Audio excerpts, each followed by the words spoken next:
instances wherein you'll try to change the levels. Example, you're going to move the levels. Okay, you can move the levels class. You just hover on this point like that one. Okay. There are instances wherein you try to move the levels. However, for the other views, like for example, rear elevation, this one is front elevation.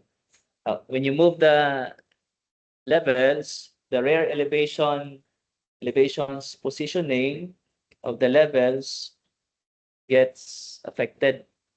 Okay? So meaning, pag move ni mo ani, napiktahan po dito sa luyo. So, in order to avoid that class, what you will do is you have to click the levels. Click the levels.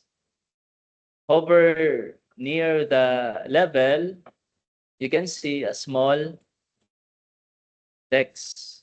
It's 2D. In your case, if you click that, it might be 3D. So you need to click that. In my case, if I click that, if I click that class, it will become 3D. Okay? So in your case, it will be different. You have to click that 3D text to turn that into 2D.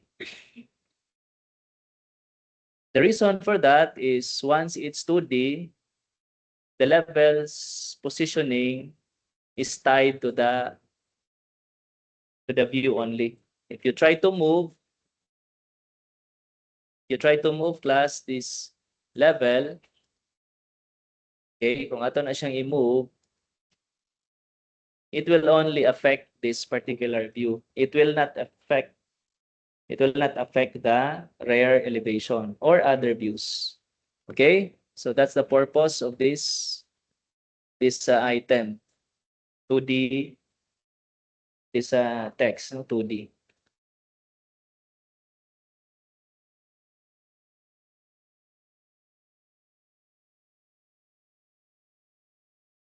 Nawala ang another scenario class is the levels are missing. Okay? Now, you should be able to find levels wherein, find views wherein the levels are present. Okay? For example, this one.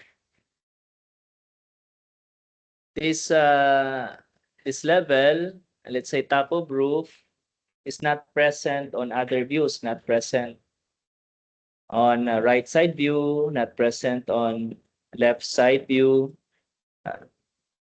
Okay, left side elevation. What you will do is